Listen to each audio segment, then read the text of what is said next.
I am Elena, 32 years old, and my mother-in-law just introduced me to the CEO of a multi-billion-dollar company as the help in my own living room. Before I tell you how her boss's single sentence destroyed her entire life and gave me mine back, let me know where you are watching from in the comments. I read every single one of them.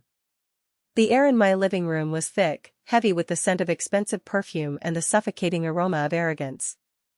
It was my husband Mark's 35th birthday. To anyone looking in from the outside, through the large bay windows of our suburban home, it looked like the perfect celebration of a man on the rise. Crystal glasses clinked. Laughter rippled through the air, artificial and bright. Men in three-piece suits that cost more than my first car stood in circles, discussing stocks and mergers. Women in designer cocktail dresses held their wine glasses by the stems, careful not to smudge their lipstick. And then there was me. I wasn't wearing a cocktail dress. I wasn't holding a glass of wine. I was wearing a simple, faded black dress that my mother-in-law, Barbara, had specifically suggested I wear because it was practical for moving around. My feet were aching, throbbing in shoes that were made for utility, not style. My hands were cramping from gripping a silver tray loaded with smoked salmon canapés for the last 2 hours. More champagne over here, a voice called out. It was one of Mark's new colleagues from the firm. He didn't even look at my face. He just extended his empty glass toward me without breaking eye contact with the person he was talking to. I moved silently across the room, pouring the champagne. I was invisible. In my own home, the house my parents had worked 40 years to pay off and leave to me, I was a ghost. Mark was standing by the fireplace, one hand resting casually on the mantelpiece, the other holding a scotch. He looked handsome, I had to admit. That charm, that polished exterior, was exactly what I had fallen in love with 5 years ago. He was laughing at a joke someone made, throwing his head back. He looked like a king holding court. And right beside him was Barbara. My mother-in-law. Barbara was a woman who didn't just enter a room, she invaded it. At 60, she was the senior HR manager at Sterling Global, a position she wore like a crown. She was draped in a silk emerald gown that clashed violently with the understated decor of my home. Her hair was sprayed into a helmet of blonde perfection, and her eyes, sharp, calculating, and cold, were scanning the room, making sure everyone knew exactly who was in charge. She caught my eye from across the room. She didn't smile. She just flicked her wrist, a subtle, dismissive gesture that meant come here. I tightened my grip on the empty tray and walked over. My heart was hammering against my ribs, not from excitement, but from a deep, gnawing dread that had been living in my stomach for months. Yes, Barbara? I asked, keeping my voice low. Elena, look at this mess, she hissed, pointing to a tiny, almost invisible crumb on the coffee table. We have VIPs arriving any minute. Mr. Sterling is on his way. Do I have to do everything myself? Get this cleaned up. And for heaven's sake, fix your hair. You look frazzled. I've been cooking and serving for 3 hours, Barbara, I said, the exhaustion seeping into my tone. Don't talk back to me, she snapped, her voice dropping to a dangerous whisper. You wanted to be a housewife, didn't you? This is the job. Do it, or get out of the way so professional people can talk. Mark didn't even turn his head. He heard her. I knew he heard her. But he just took another sip of his scotch and continued talking about his leadership skills to a younger associate. I swallowed the lump in my throat, grabbed a napkin, and wiped the speck of dust away. I felt small. I felt like I was shrinking with every passing second. Then, the room went silent. The heavy oak front door opened, and the atmosphere shifted instantly. It was as if the oxygen had been sucked out of the room and replaced with pure electricity. Mr. Alexander Sterling had arrived. He was a man of legend in our city. The CEO of Sterling Global. A billionaire who had built his empire on old-school values of integrity and hard work. He was in his late 60s, with silver hair and a presence that commanded respect without him having to say a word. He walked in, not with the swagger of Mark or the frantic energy of Barbara, but with a quiet, terrifying calm. Barbara practically sprinted to the door. Her demeanor changed instantly. The scowl vanished, replaced by a smile so wide and bright it looked painful. "Mr. Sterling." "Oh, what an honor," she gushed, her voice pitching up an octave. "We are so delighted you could make it. Mark will be over the moon." "Good evening, Barbara," Mr. Sterling said. His voice was deep, gravelly. He handed his coat to a waiting staff member, or rather, he looked around for a place to put it. Barbara snapped her fingers at me. "Elena." "Coat." I rushed forward, taking the heavy wool coat from the CEO's hands. "Thank you," Mr. Sterling said to me. He looked me in the eyes. It was the first time anyone had looked me in the eyes all night. "I appreciate it." I nodded, unable to speak, and hung the coat in the closet. When I turned back, Barbara had already steered Mr. Sterling toward Mark. "Sir," Mark said, stepping forward with his hand extended, his chest puffed out. "Thank you for coming. It means the world to us." "Happy birthday, Mark," Sterling said, shaking his hand firmly. "Barbara tells me you've been putting in impressive numbers this quarter." "I try my best, sir," Mark said, flashing that winning smile. "Whatever it takes to drive the company forward."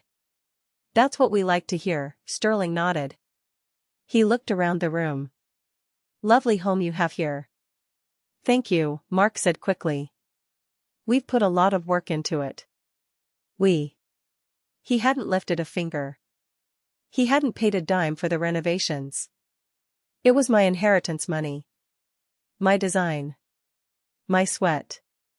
"And who is this?" Mr. Sterling asked. He wasn't looking at Mark. He was looking past him. He was looking directly at me. I was standing near the kitchen door, holding a fresh tray of appetizers, trying to blend into the wallpaper. Barbara stepped in between us, blocking his view of me slightly. She let out a short, dismissive laugh. It was a sound like breaking glass.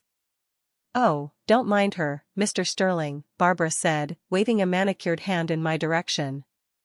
"That's just Elena." Mr. Sterling raised an eyebrow. "Elena?" "My daughter-in-law," Barbara sighed, rolling her eyes as if sharing a private joke with him. "Though honestly, she's more like a charity case we keep around. She's been unemployed for years." My blood ran cold. The tray in my hand shook.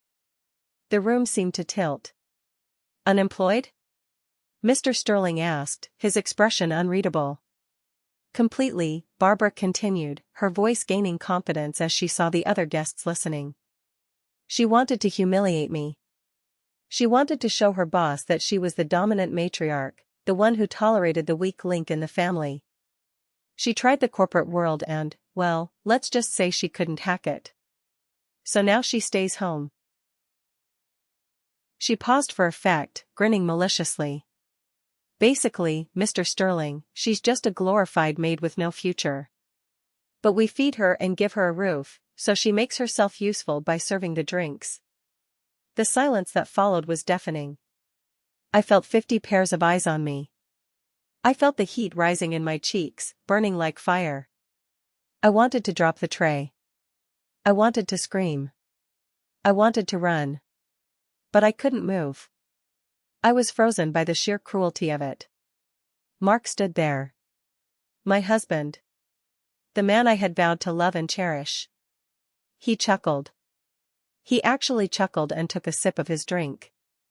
"Mom's got a sharp tongue," Mark said lightly, "but she calls it like she sees it." That was the moment. That was the moment my heart didn't just break, it hardened. It turned into something cold and jagged.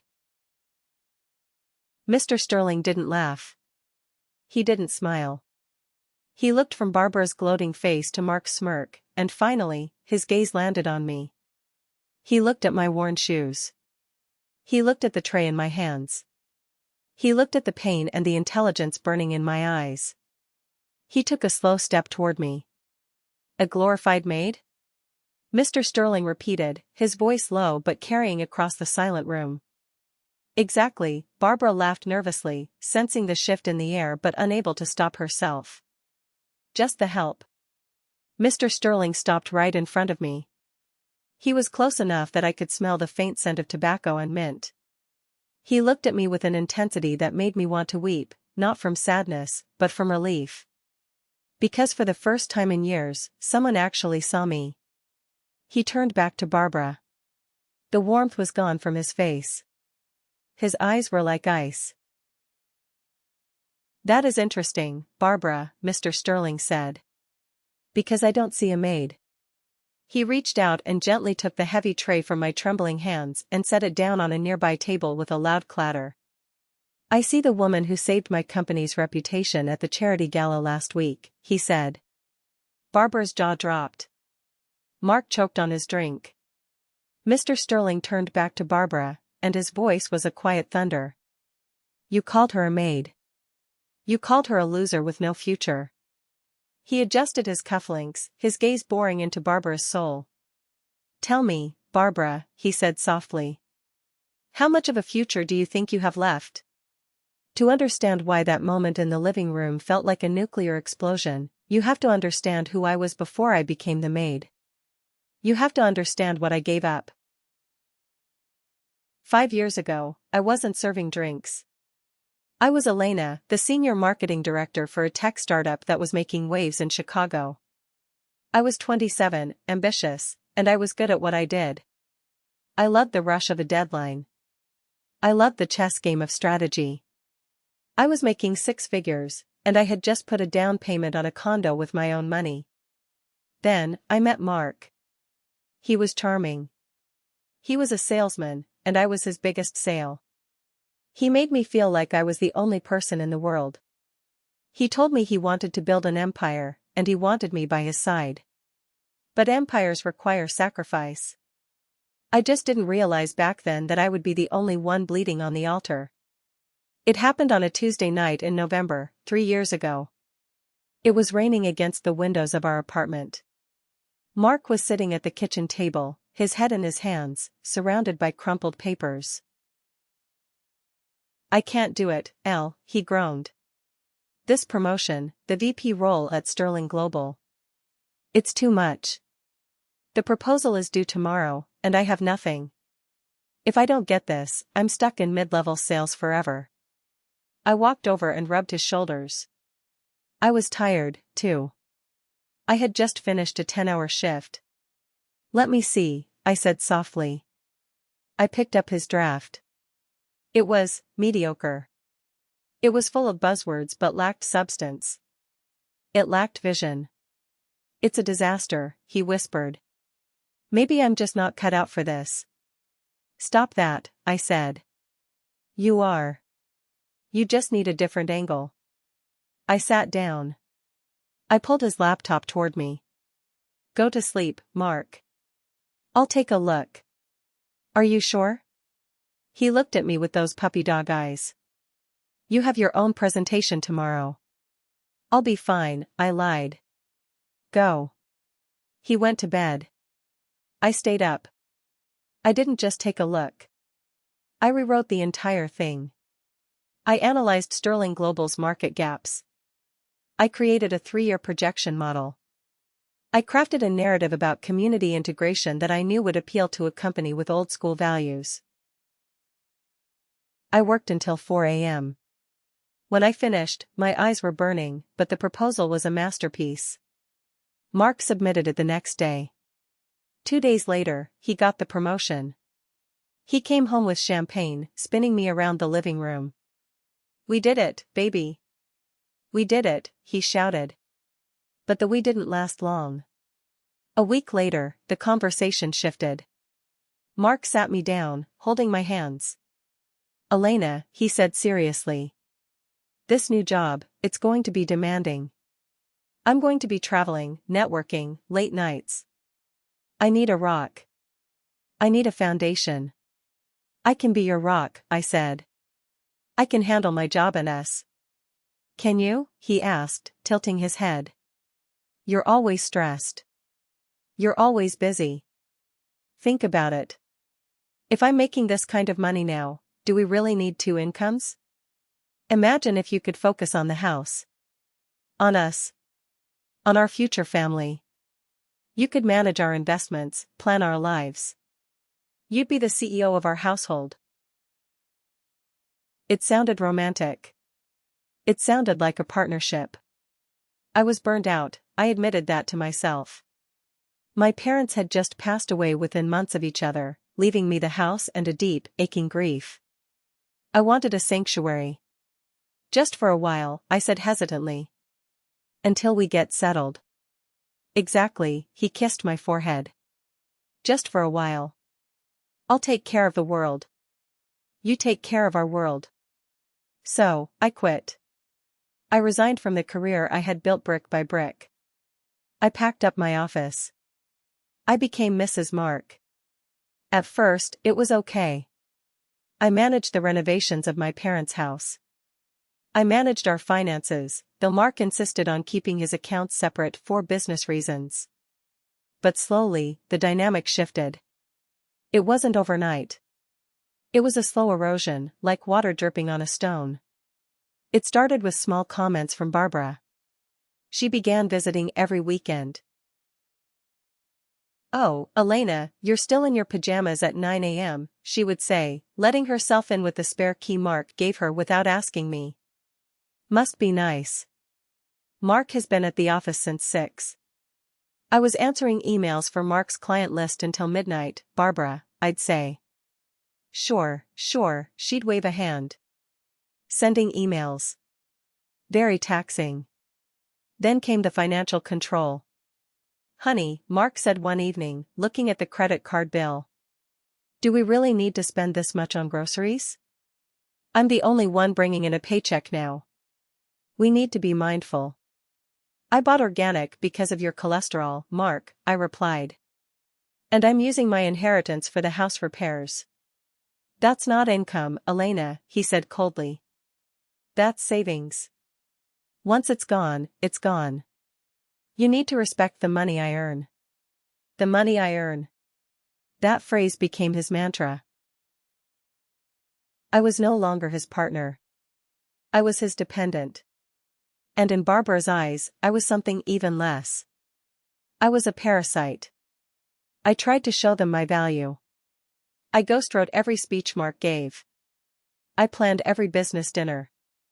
I researched his clients so he could impress them with spontaneous knowledge about their hobbies. But the more I did, the less credit I got. Mark is such a genius, Barbara would crow at family gatherings. He's so articulate. He just has a natural gift. Mark would bask in the praise, never once mentioning that I had written the words coming out of his mouth. I started to feel invisible. I started to doubt myself. Maybe they were right? Maybe I wasn't special. Maybe I was just lucky before. But the real turning point, the moment I knew I was in trouble, was 3 months before the birthday party. That was the night of the wine spill. 3 months ago, Mark was up for another promotion, regional director. It was the big one. To celebrate securing the bag, even though he hadn't secured it yet, Barbara insisted we host a dinner for Mark's potential new team. Keep it elegant, Elena, Barbara instructed me over the phone. None of your rustic casseroles. We need French service. And wear something better. I spent 2 days preparing. I made a beef Wellington from scratch. I polished the silverware until my reflection looked back at me, distorted and tired. The night of the dinner, I was exhausted. I sat at the end of the table, listening to Mark hold court. He was telling a story about a brilliant strategy he came up with to save a deal in Detroit. It was my strategy. I had sketched it out for him on a napkin while we were eating takeout Thai food 2 weeks prior. He had laughed at it then. Now, he was selling it as his magnum opus. Incredible, Mark, one of the associates said. You really have a mind for this. I opened my mouth. I wanted to say, actually, that was me. But I caught Mark's eye. He gave me a look, a subtle narrowing of the eyes that said don't you dare. I closed my mouth. I took a sip of water. Then, it happened. Barbara was sitting to my right. She was animated, talking loudly about how successful her son was, gesturing wildly with her glass of Cabernet Sauvignon. It comes from good stock, she proclaimed. Success is in our DNA. Unlike some people who just coast. She swung her arm wide to emphasize her point. Her heavy gold bracelet caught the edge of my wine glass, not hers, mine. The glass tipped. Red wine, dark and rich like blood, poured across the table and cascaded onto the pristine white wool rug beneath. It was an antique rug. My grandmother's rug. Oh. Barbara gasped. The room went silent. The red stain was spreading rapidly, soaking into the white fibers. I stood up instantly. Oh my God. Barbara looked at the rug, then looked at me. Her face didn't show remorse. It showed annoyance. Well, Elena, she snapped. Don't just stare at it. Do something. It's going to set. I looked at Mark. Surely, he would help. Surely, he would call for a towel, or tell his mother to be careful. Mark sighed loudly. He looked embarrassed. Not for me, but by me. Elena, please, he said, pinching the bridge of his nose. Handle it. You're disrupting the flow of conversation. I felt like I had been slapped. I didn't spill it, I whispered. Barbara did. Does it matter? Barbara hissed. It's your house. It's your rug. And frankly, you're the only one here not wearing a suit. Get on your knees and clean it up before it ruins the aesthetic. I looked around the table. 4 men and 3 women, all professionals, all Mark's colleagues. They looked away. They studied their fingernails. They inspected the ceiling. No one wanted to intervene. My heart hammered against my ribs. Get on your knees. If I refused, I would cause a scene. I would ruin Mark's night. I would be the hysterical wife. So, I did it. I went to the kitchen, got a towel and club soda, came back, and sank to my knees. In my own dining room. At the feet of my mother-in-law. I scrubbed the stain. As I was saying, Barbara continued, her voice loud and cheerful, literally talking over my head as I scrubbed. Mark has always been a leader. Even in kindergarten. I was invisible. I was a prop. I was the help. As I rubbed the soda into the wool, fighting back tears of humiliation, I looked up. I saw something that froze my blood. Under the table, near Mark's feet, there was another foot. A woman's foot. It was wearing a strappy red heel. It was rubbing slowly, suggestively, against Mark's calf. I traced the leg up. It belonged to Jessica. Jessica was my second cousin. A girl I had practically raised. I had paid for her college tuition when her parents went bankrupt. She was 24, fresh out of grad school, and currently interning at Sterling Global thanks to a recommendation I begged Mark to give her. She was sitting across from Mark. She was smiling at him, biting her lip. And Mark? He wasn't pulling away. He was leaning into it. I froze. My hand stopped scrubbing. Is the stain gone yet? Barbara asked, looking down at me like I was a dog. Almost, I choked out. I stood up, taking the dirty towels with me. I walked into the kitchen. I didn't scream. I didn't cry. I leaned against the cold granite counter and breathed. He is cheating on me. With Jessica. And Barbara knows. That was the moment the sadness died. That was the moment the silent sacrifice ended. I didn't confront them that night. I washed the dishes. I served the coffee. I smiled until my face hurt. But that night, while Mark snored beside me, smelling of scotch and satisfaction, I didn't sleep. I got out of bed. I went to the guest room. And I started to think. I needed proof. I needed more than a foot under a table. I needed ammunition. And I knew exactly where to find it. The morning after the wine incident, Mark was in high spirits. He whistled while he tied his tie. "Great dinner last night, babe," he called out from the mirror. "Although, try not to be so clumsy next time." The wine thing was a buzzkill. I sat on the edge of the bed, folding laundry. "I didn't knock the glass over, Mark. Your mother did. She's an old lady, Elena. Cut her some slack." Besides, he checked his watch, "I'm meeting Jessica for lunch to go over some reports. Don't wait up for dinner." "Jessica?" I asked, keeping my voice steady. "How is she doing at the internship?" "Oh, she's a star," Mark grinned. "Fast learner. Very eager." The way he said eager made my skin crawl. "Have a good day," I said. As soon as his Audi pulled out of the driveway, the transformation began. I wasn't the sad housewife anymore. I was the marketing director again. I was the strategist. I went straight to Mark's home office. The door was locked. He never locked it before. Strike one. I knew where the spare key was, taped under the bottom drawer of the antique desk in the hallway. I unlocked the door. The room smelled of him. Leather and dishonesty. I sat at his desktop computer. Password protected. I tried his usual, Mark King 1. Incorrect. I tried his birthday. Incorrect. I tried Sterling 2024. Incorrect. He had changed everything. Panic started to rise in my chest. If I couldn't get in, I couldn't prove anything. I walked into the kitchen to make coffee, my mind racing. I stared at the digital family calendar on the wall. It was an old iPad we had mounted there years ago to sync our grocery lists and schedules. The iPad. Mark was tech-savvy, but he was also lazy. He loved the Apple ecosystem. Everything synced. His iPhone, his MacBook, and the old family iPad. I pulled the iPad off the wall mount. It was dusty. I pressed the home button.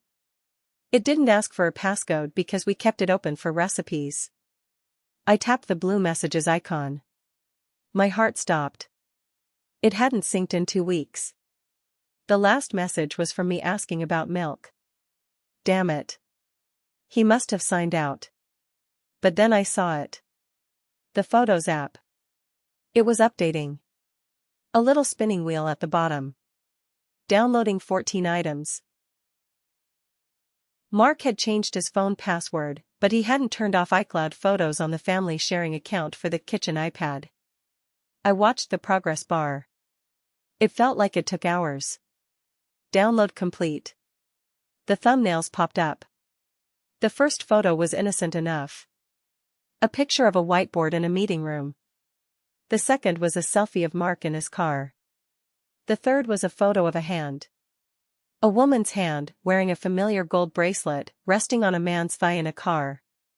The caption, burned into the metadata or maybe a screenshot of a Snapchat, "Can't wait for tonight." I swiped. A photo of Jessica. She was wearing a robe. My robe. The silk one I kept in the guest bathroom. The background was a hotel room, but the robe was definitely mine. I swiped again. A screenshot of a text conversation. But it wasn't with Jessica. It was with Barbara. "Barbara, did you talk to the lawyer yet?" Mark, "Not yet. I need to get her to sign the power of attorney first. I told her it's for the tax restructure." Barbara, "Good. Once we have control of the house title, we can liquidate. That equity is the only way to cover your margin calls." Mark, "I know, Mom. I'm handling it. She trusts me. She's clueless." Barbara, "Just hurry up. Jessica is getting impatient. She doesn't want to live in that apartment forever. She wants the big house." Mark, "She'll get the big house. Just need to kick the maid out first. LOL. LOL. He laughed. He was planning to sell my parents' house, the house I inherited, the house I grew up in, to cover his gambling debts, margin calls. Mark gambled on stocks, and then move his mistress in. And my mother-in-law was orchestrating it. I put the iPad down on the counter. My hands were shaking so hard I thought I might shatter the screen. I felt like vomiting. The betrayal was physical. It twisted my gut. It wasn't just cheating. It was theft. It was a conspiracy. She trusts me. She's clueless. I looked at the reflection in the black oven door. I saw a woman with messy hair, wearing sweatpants, looking tired. I saw the woman they saw. Then, I straightened my back. I wiped the single tear that had escaped. Clueless, I whispered to the empty kitchen. Okay. Let's play clueless. I didn't confront him that night. Or the next. I waited. I took photos of every incriminating image on the iPad with my own phone. I backed them up to a secret Google Drive. I printed hard copies and hid them in my tampon box, the one place Mark would never look. I dug deeper. I found the financial statements. Mark wasn't just gambling on stocks, he was losing. Badly. He had forged my signature on a loan application 2 months ago. A $50,000 loan against my credit. That's why he wanted the power of attorney. To sell the house from under me without me needing to be present at the closing. The rage that filled me was cold. It was calculating. It was the energy I used to channel into marketing campaigns and hostile takeovers. I needed a plan. I needed an army. Or at least, one very good soldier. I picked up my phone and dialed a number I hadn't called in 5 years. Vance and Associates, attorneys at law, a receptionist answered. I need to speak to David Vance, I said, my voice steady. Tell him it's Elena. Tell him the shark is back, and she needs teeth. David Vance was my college rival. We studied business law together before I pivoted to marketing. He was ruthless, brilliant, and arguably the most terrifying divorce attorney in the state. We hadn't spoken since my wedding, where he had drunkenly told me, that guy has the eyes of a con artist. I should have listened. We met at a dive bar across town, far from the country club circles Mark frequented. Vance looked the same, sharp suit, tired eyes, cynical smile. I slid a manila envelope across the sticky table. Hello, Vance. He opened it. He flipped through the screenshots, the financial records, the forged loan documents. He didn't say a word for 5 minutes. He just drank his coffee. Finally, he looked up. So, Vance said. The golden boy is tarnished.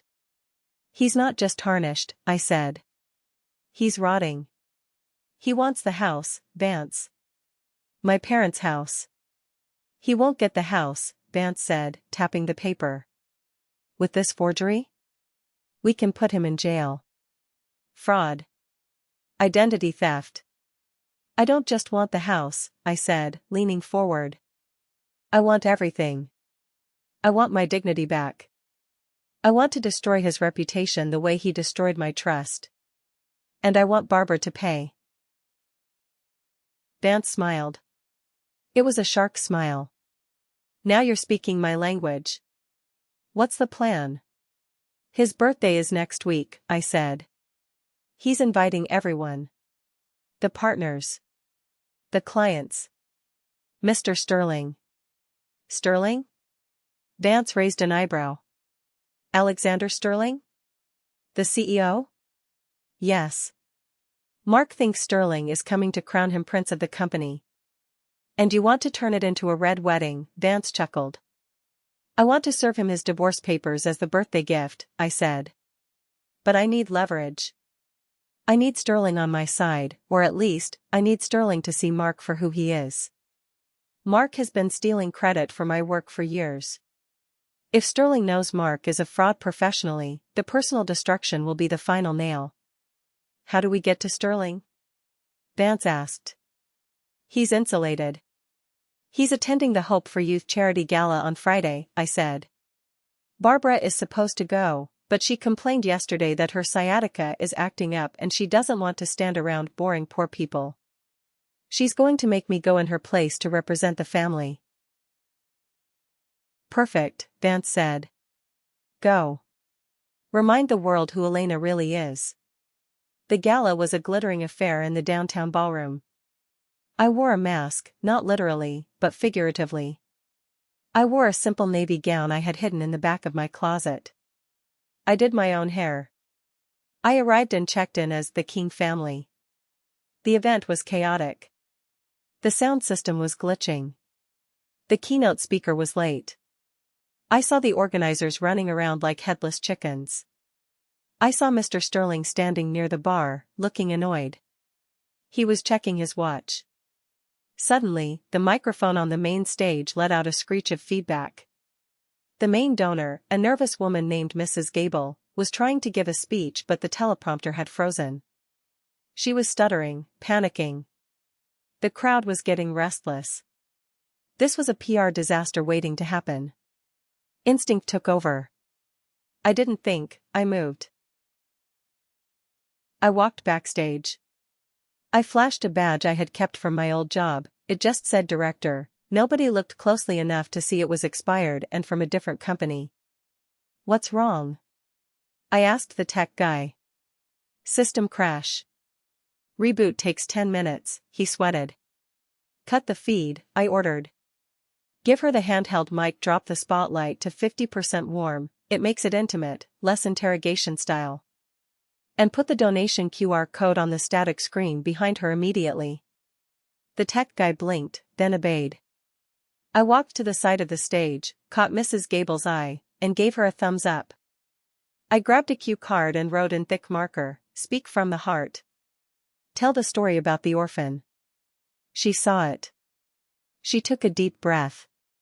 She abandoned the frozen teleprompter and started telling a story. The lighting softened. The mood shifted from awkward to emotional. Mr. Sterling was watching from the wings. He had seen the whole thing. I turned to leave, to fade back into the shadows, but he stepped in my path. That was impressive crisis management, Sterling said. His voice was deep. Just common sense, I said, keeping my head down. I know common sense when I see it, and that wasn't it, he said. That was leadership. Do you work for the organizers? I looked up. No. I'm just a housewife. My mother-in-law couldn't make it. A housewife? He looked amused. What's your name? Elena, I said. Elena King. King? He paused. Related to Mark King? My husband, I said. Ah, his face fell slightly. Mark. He's enthusiastic. He works very hard, I recited the line I was trained to say. He does, Sterling said, but his eyes were searching mine. Though his reports have a very distinct, dual personality. Sometimes they are brilliant, nuanced. Other times they are, let's say, blunt. My heart skipped a beat. He knew. Or he suspected.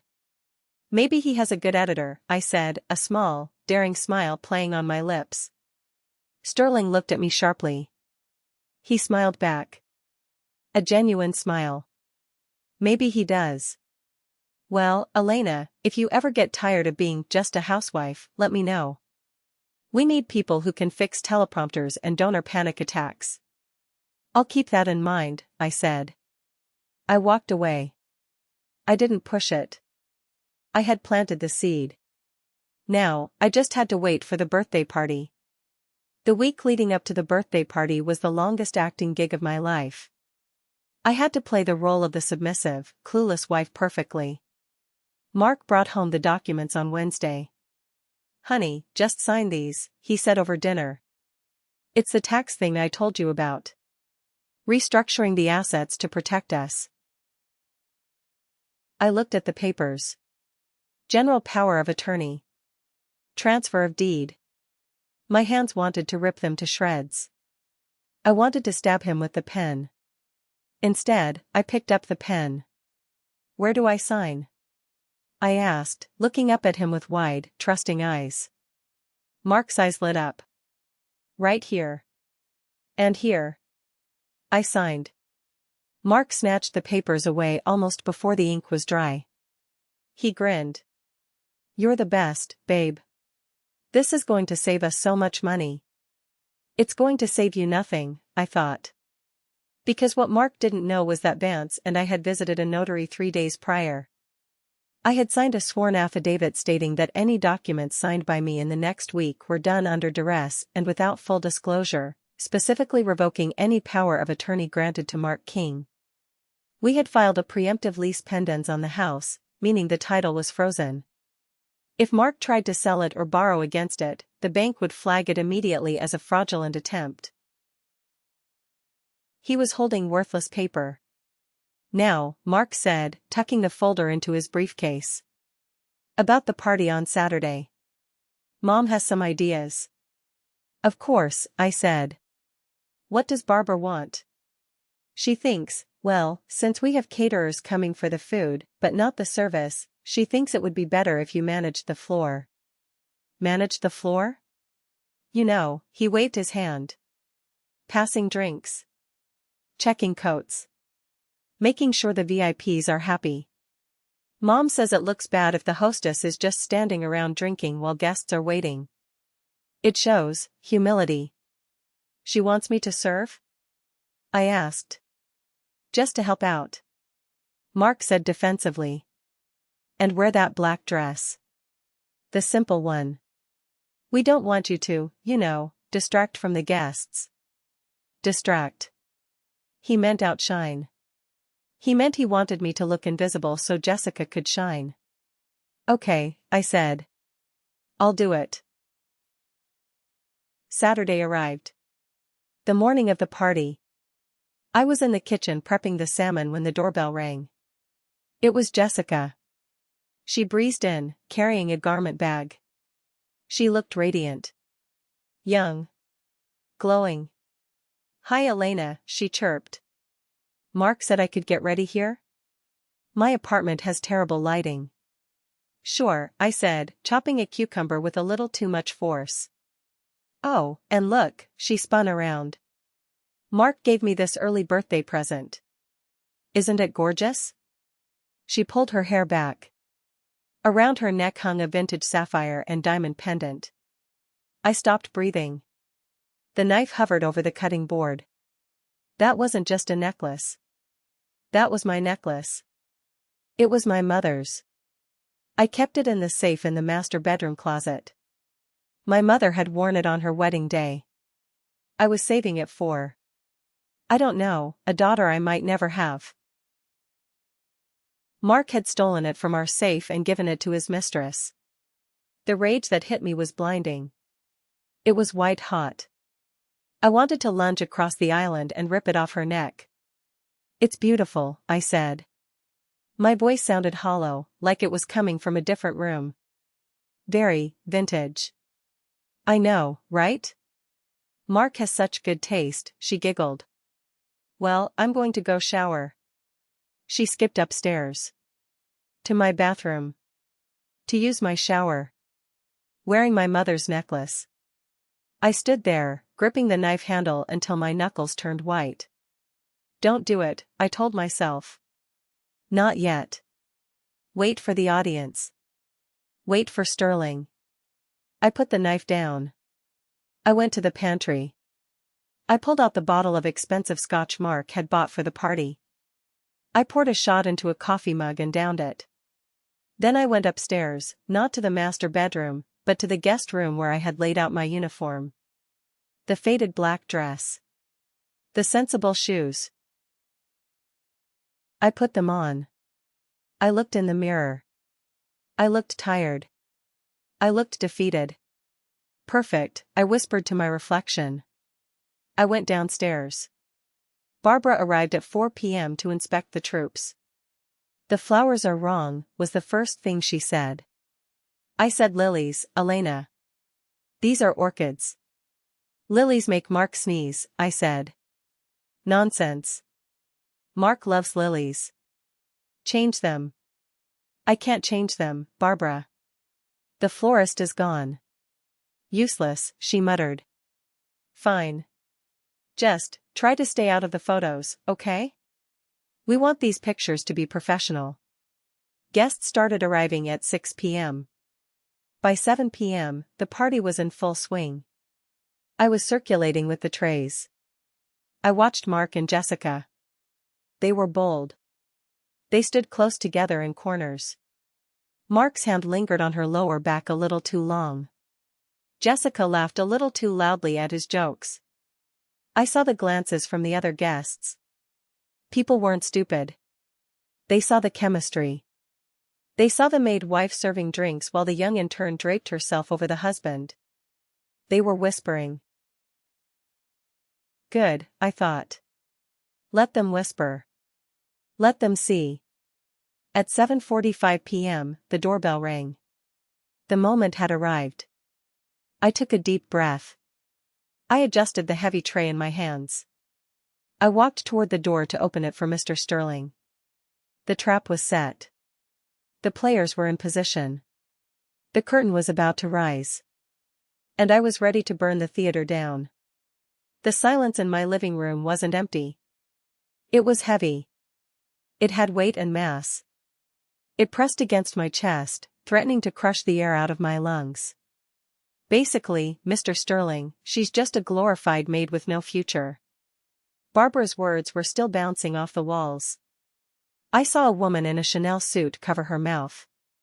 I saw one of Mark's colleagues look down at his shoes, suddenly finding the Persian rug fascinating. They were embarrassed. Not for Barbara, but for me. They were witnessing a public execution of dignity, and they were too polite, too career-focused, to stop it. Mark was smiling. That was the detail that cut the deepest. He wasn't just tolerating his mother's cruelty, he was enjoying it. He took a sip of his scotch, the ice cubes clinking, a sharp, cheerful sound in the graveyard quiet. Mom, Mark said, a fake, playful scold in his voice. Don't scare her. Elena gets nervous around successful people. That was it. That was the final straw. Something inside me snapped. But it wasn't a loud snap. It was the quiet click of a lock falling into place. The fear evaporated. The shame vanished. All that was left was a cold, crystalline clarity. I looked at the tray in my hands. The silver was tarnished near the handle. I had spent an hour polishing it yesterday because Barbara said it looked cheap. Mr. Sterling was still looking at me. His eyes weren't filled with pity. They were filled with recognition. He was a predator, in the business sense. He knew how to spot weakness, and he knew how to spot strength. Right now, he was looking for which one I was. A glorified maid, Mr. Sterling repeated slowly. He didn't look at Barbara. He didn't look at Mark. He kept his eyes locked on mine. Is that true, Elena? Barbara let out a nervous titter. Oh, sir, don't embarrass her. She knows her place. I asked her. Sterling's voice was like a whip crack. I straightened my back. I could feel the muscles in my spine aligning, years of bad posture and submission correcting themselves in a single second. I looked at Mark. I looked at Jessica, who was smirking behind her champagne glass, fingering my mother's sapphire necklace. No, I said. My voice was calm. Steady. It didn't sound like the voice of a housewife. It sounded like the director of marketing I used to be. It's not true. I walked over to the coffee table and set the tray down. I didn't place it gently. I dropped it. The loud clang of metal on wood made everyone jump. I am not the maid, I said, turning to face the room. I am the owner of this house. I am the reason the mortgage is paid. I am the reason Mark has a clean shirt to wear and a hot meal to eat. And I am the reason he has a career. Mark's face went red. Elena, you're drunk. Go to the kitchen. I haven't had a drop, Mark, I said, stepping closer to him. But you have. You've been drunk on your own ego for 3 years. Barbara stepped forward, her face contorted with rage. How dare you? In front of Mr. Sterling? Get out. Get out of my sight before I have you thrown out. You can't throw me out, Barbara, I said softly. Because your name isn't on the deed. Neither is Mark's. We'll see about that, Mark sneered. We have the power of attorney. Do you? I asked. I let the question hang there. Mr. Sterling watched the exchange, his brow furrowed. He turned to Mark. Mark, I came here to celebrate your birthday and your contributions to the firm. But I am seeing a side of you that doesn't appear in your quarterly reports. Sir, she's hysterical, Mark stammered, sweat beginning to bead on his forehead. She's been under a lot of stress. Mental health issues, you know? Mental health issues? Sterling asked. He looked back at me. She seems remarkably lucid to me. Then, Mr. Sterling did something that changed the energy in the room forever. He turned his back on Mark. He turned his back on Barbara. He walked over to me, took my hand, my red, chapped hand that smelled of dish soap, and bowed slightly. I apologize, Elena, he said, his voice loud enough for the back of the room to hear. I was introduced to you as a servant. But I suspect I am speaking to the real architect of this household. Barbara made a noise like a dying cat. Mr. Sterling. You can't be serious. She's nobody. Nobody? Sterling turned on his heel. The warmth vanished from his face. Barbara, in my 40 years of business, I have learned one thing. The people who treat their family like staff are usually the same people who treat their staff like garbage.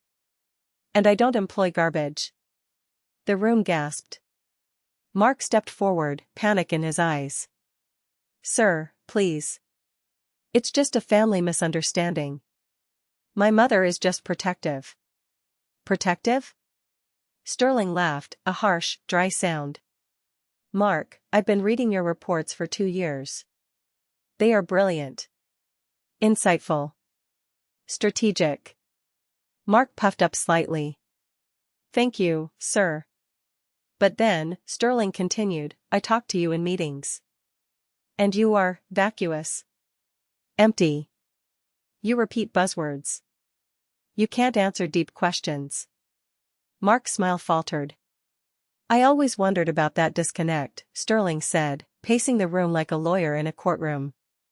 How a man could write like a genius and speak like a fool. I thought maybe you were just nervous. But tonight. He pointed at me. Tonight, I see a woman who fixed a teleprompter crisis with a Sharpie and a handshake. A woman who speaks with the precision of a CEO. And suddenly, the puzzle pieces fit. He looked at Mark with pure disgust. You didn't write those reports, did you, Mark? Mark opened his mouth, but no sound came out. He looked like a fish on a dock, gasping for air. Of course I did. Mark finally choked out. I spent nights on them. Elena just typed them up. She's just a typist. A typist, Sterling repeated. Okay. Let's test that. He pulled out his phone. I was reviewing the Horizon proposal on the way over here. Page 14. The section on risk mitigation regarding the supply chain in Southeast Asia. Mark, summarize your strategy for me. The room was deadly silent. You could hear the hum of the refrigerator from the kitchen. Mark turned pale. Well, the supply chain it's risky. We need to mitigate it. How? Sterling pressed. What was the specific lever you proposed to offset the currency fluctuation? The dollar? Mark gasped. We hedge the dollar? Sterling stared at him. Then he looked at me. Elena? I didn't hesitate. We don't hedge the dollar. We use a localized forward contract with the suppliers in Vietnam and Thailand to lock in the rates at the beginning of the quarter, effectively bypassing the USD fluctuation and reducing overhead by 4.2%. Sterling nodded slowly. And the environmental impact? We shift 30% of the logistics to rail instead of air freight, I continued, reciting the words I had typed at 2 a.m. 3 weeks ago while Mark was working late with Jessica. It increases lead time by 2 days, but reduces carbon tax liability by 15%, which creates a net positive for the bottom line. Sterling smiled. It was a terrifying smile for Mark, but a warm one for me. Word for word, Sterling said. Almost like you wrote it. I did write it, I said. Just like I wrote the Q3 projections. And the merger proposal for the Davis account. And his acceptance speech for the Manager of the Year award. Mark looked around the room, desperate for an ally. She's lying. She memorized it. She went through my briefcase. Stop it, Mark, Sterling said. He sounded tired. It's over. He turned to Barbara. She was trembling, gripping her wine glass so hard I thought it would shatter. And you, Sterling said. You're the HR director. Your job is to spot talent. To nurture culture. To ensure integrity. I have given my life to this company. Barbara shrieked. I am a senior manager. You are a bully, Sterling said calmly. You stood here and humiliated your daughter-in-law to impress me. You thought I would enjoy it? You thought I was like you? He stepped closer to her. I built my company on honor, Barbara. Not on crushing people you think are beneath you. He checked his watch. It is 8:12 p.m. As of this moment, Barbara, your access to the building is revoked. Your company card is cancelled. And you are fired for cause. Cause? Barbara screamed. What cause? Gross misconduct, Sterling said. And nepotism. And if half of what I suspect about Mark's competence is true, then fraud. You can't do this. Barbara lunged at him, grabbing his lapel. I have a pension. I have tenure. 2 of Mark's colleagues stepped in and pulled her back. Don't touch me, Sterling said, brushing off his suit. You can discuss your pension with our legal team. Though I suspect, after we audit your department, you'll be lucky if we don't sue you for every penny you've earned. He looked at Mark. And you, Mark. You're suspended pending an investigation. Don't come in on Monday. The party was dead. The music had stopped. The guests were frozen. But I wasn't done. Mr. Sterling, I said. Before you go, there is one more thing you need to see. One more thing everyone needs to see. Elena, no. Mark shouted, stepping toward me. Don't you dare. Sit down, Mark. Mr. Sterling barked. Mark froze. I walked over to the corner of the room where the laptop was set up for the happy birthday slideshow. Barbara had prepared a montage of Mark's life, photos of him winning Little League, graduating college, looking successful. Barbara wanted a show, I said, plugging in my USB drive. She wanted everyone to see the real Mark. So let's see him. I hit the spacebar. The large white screen descended from the ceiling. The projector hummed to life. The first image wasn't Mark in a baseball uniform. It was the screenshot from the family iPad. The text message from Barbara, just hurry up. Jessica is getting impatient. She doesn't want to live in that apartment forever. She wants the big house. A collective gasp ripped through the room. What is this? Someone whispered. I clicked the remote. Next slide. The photo of Jessica's hand on Mark's leg under the table at the dinner party. The date and timestamp were clearly visible in the corner. I looked at Jessica. She had turned ghost white. She tried to back away toward the door, but the room was crowded, and people were blocking her path, staring at her with open disgust. Isn't that her cousin?" a woman whispered loudly. "That's sick," a man replied. I clicked again. This time, it was a document. A high-resolution scan of the loan application Mark had submitted to the bank. "For those of you who can't read the fine print," I said, my voice projecting clearly. "This is a loan application for $50,000. The collateral is this house." "My house." I used a laser pointer to circle the signature at the bottom. "And this," I said, "is supposed to be my signature. Except, I was in Philadelphia visiting my aunt on the day this was signed. I have the plane tickets to prove it." I looked at Mark. He was shaking. He wasn't just pale, he looked gray. "That's a felony," Vance's voice cut through the crowd. I hadn't seen him come in, but there he was, standing by the kitchen door, leaning against the frame, looking like the Grim Reaper in a suit. "Forgery. Bank fraud. Identity theft," Vance listed them off casually. "It's a mistake," Mark yelled. "It was just paperwork. Elena knew about it. She gave me verbal permission." "I gave you nothing," I said. I clicked again. The next slide was a bank statement. Mark's secret account. The one he thought I couldn't find. "And where did that $50,000 go?" I asked.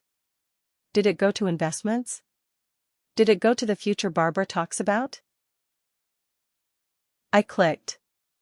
A series of transactions highlighted in red. Tiffany & Co., $12,000. The Venetian Resort Las Vegas, $8,000. Online transfer to J. Miller, $5,000. Online transfer to J. Miller, $5,000. "J. Miller," I said, looking at Jessica. "That's an expensive internship." Jessica burst into tears. "He told me he was divorced. He told me you were just roommates." "Oh, shut up, Jessica," I snapped. "You were at Thanksgiving. You saw us sleeping in the same bed. You're not a victim, you're a participant." Then, I walked toward her. The crowd parted like the Red Sea. Jessica was backed against the wall, clutching her throat. Or rather, clutching the necklace. "And that," I said, pointing a trembling finger at her neck. "Take it off."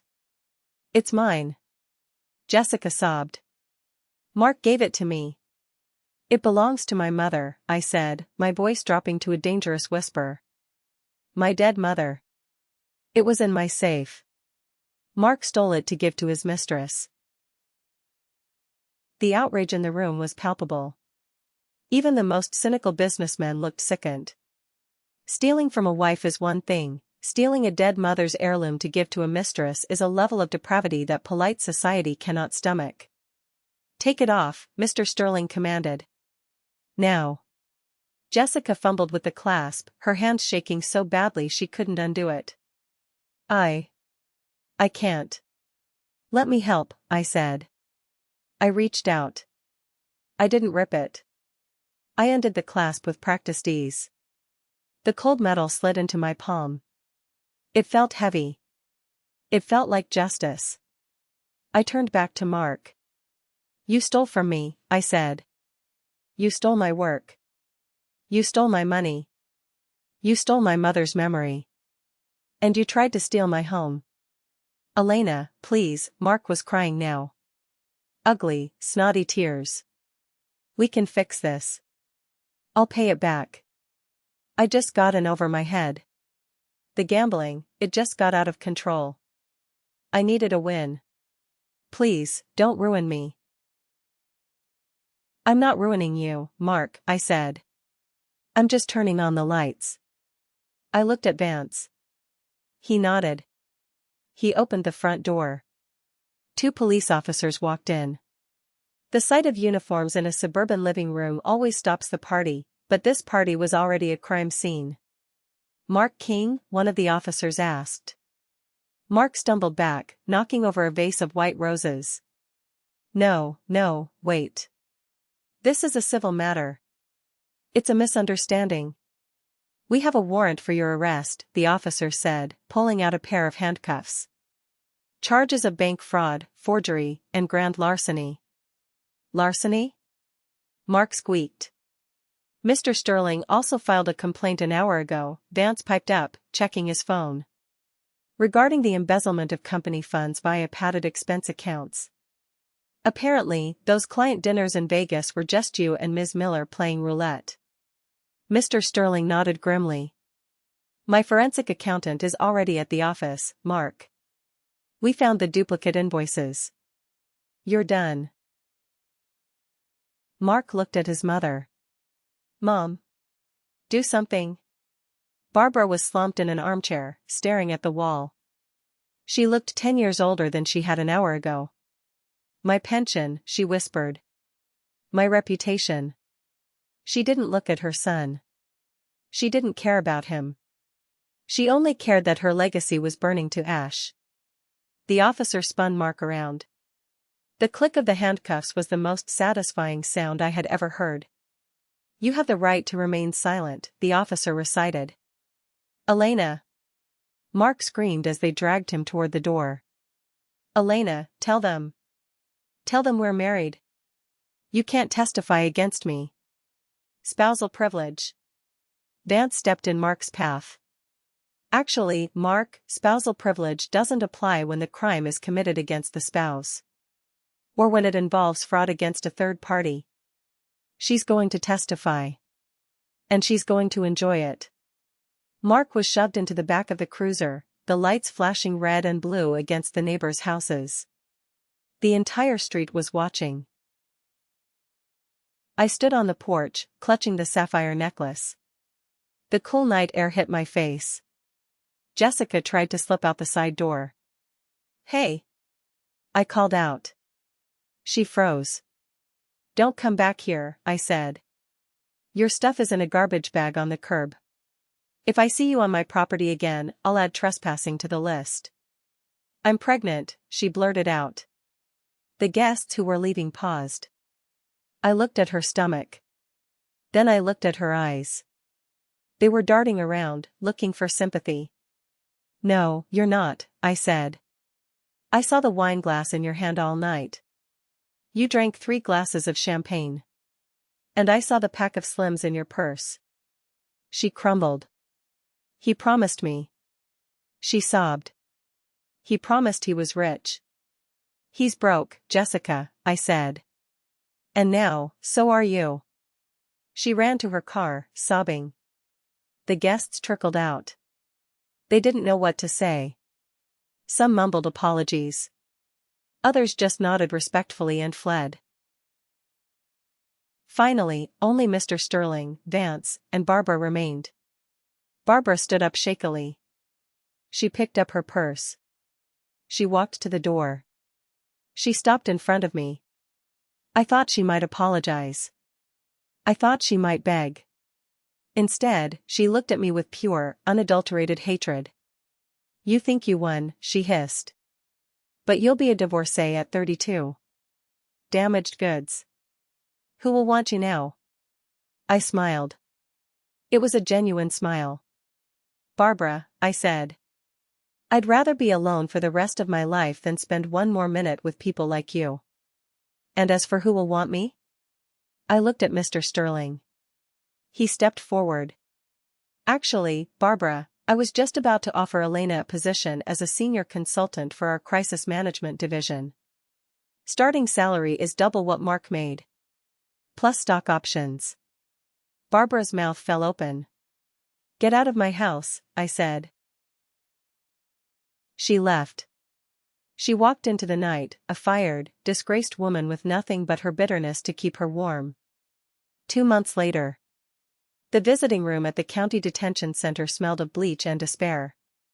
I sat behind the glass partition. Mark walked in. He was wearing an orange jumpsuit. His hair, usually perfectly gelled, was greasy and limp. He had lost weight. He sat down and picked up the phone. Elena, he said. His voice cracked. Thank God you came. You have to get me out. The bail is set at $500,000. Mom doesn't have it. You have the house equity. I picked up the phone. I'm not here to bail you out, Mark. Then why are you here? To bring you these. I held up a thick envelope against the glass. Divorce papers. Vance says if you sign them now and give me full uncontested ownership of the house, I might ask the DA to go easy on the identity theft charges. You'll still do time for the bank fraud and embezzlement, but maybe you'll be out in 5 years instead of 10. 5 years? Mark whispered. I can't survive in here, Elena. The food, the people, they don't know who I am. They know exactly who you are, Mark, I said. You're a con man who got caught. I did it for us, he shouted, slamming his fist against the glass. The guard behind him stepped forward. I wanted to give you the life you deserved. No, I said calmly. You did it because you're small. You felt small next to me when I was working. You needed to make me a maid so you could feel like a king. And when that wasn't enough, you found a girl who looked up to you because she didn't know any better. He slumped in his chair. Is Jessica? She moved back to Ohio, I said. She's working at a diner. She blocked your number. Mark put his head in his hands and wept. Sign the papers, Mark, I said. It's the only deal you're going to get. He signed. I watched him walk back to his cell. I didn't feel sad. I didn't feel happy. I felt light. The weight of the last 3 years, the criticism, the gaslighting, the feeling of being worthless, was gone. I walked out of the prison into the bright afternoon sun. Vance was waiting by his car. Did he sign? Vance asked. He signed. Good, Vance handed me a coffee. By the way, I heard about Barbara. Oh? The bank foreclosed on her condo yesterday, Vance smirked. Apparently, she had leveraged it to help Mark with some investments last year. She's moving into a rented studio apartment in the bad part of town. Karma, I said, taking a sip of the coffee. It's a slow delivery service, but it always arrives. 6 months later. I walked into the glass-walled conference room on the 40th floor of the Sterling Global building. The view of the city was breathtaking. I wasn't wearing a faded black dress. I was wearing a tailored cream suit that cost more than Mark's entire wardrobe. My hair was cut into a sharp bob. Good morning, everyone, I said, setting my tablet down. Around the table sat 12 executives. Men and women who used to look past me at parties. Now, they had their notebooks open, waiting for me to speak. Let's talk about the rebranding strategy for the Asian market, I began. The meeting lasted 2 hours. I commanded the room. I was in my element. I wasn't the wife. I wasn't the maid. I was Elena King, the chief strategy officer. After the meeting, Mr. Sterling asked me to stay behind. You crushed it, Elena, he said, pouring 2 cups of tea. Thank you, Alex, I said. He insisted I call him Alex now. I have something for you. He slid a small box across the table. I opened it. It was a business card. Elena King. Partner. I'm stepping down next year, Alex said. I want you on the board. You have the vision this company needs. You have the integrity. I looked at the card. Tears pricked my eyes. You saved me, you know, I said softly. That night at the party. You saw me when no one else did. No, Elena, Alex shook his head. You saved yourself. You did the work. You gathered the evidence. You stood up. All I did was open the door. You were the one who walked through it. I drove home that night to my house. My house. I had redecorated. The white rug was gone. In its place was a vibrant, colorful mosaic tile floor that couldn't be stained by red wine or anyone's judgment. I poured myself a glass of wine, a really good Pinot Noir. I sat on my patio and looked at the stars. My phone buzzed. A notification from LinkedIn. Mark King viewed your profile. I smiled. I didn't block him. I wanted him to see. I wanted him to see every promotion, every award, every success. I took a sip of wine. They called me a maid. They called me a loser. They called me a parasite. But as I sat there, surrounded by the life I had built from the ashes of their betrayal, I realized they were right about one thing. I was the help. I helped myself. I helped the truth come out. And I helped them find exactly where they belonged, in the past. I am Elena. And if you are listening to this story, and you feel small, if you feel invisible in your own home, if someone is making you feel like you are less than to make themselves feel big, listen to me. Do not accept the narrative they write for you. They will try to break you. They will try to hide your light. They will try to convince you that your kindness is weakness and your silence is stupidity. But you have a power they don't understand. You have the truth. Gather your evidence. Keep your receipts. Build your strength in the shadows. And when the time is right, turn on the lights. Because the only thing cockroaches hate more than a maid is the person who holds the flashlight. Thank you for listening to my story. If you've ever had to stand up to a bully in your family, tell me about it in the comments. I want to hear your victory. Don't forget to like and subscribe. Until next time, remember, know your worth. And then add tax.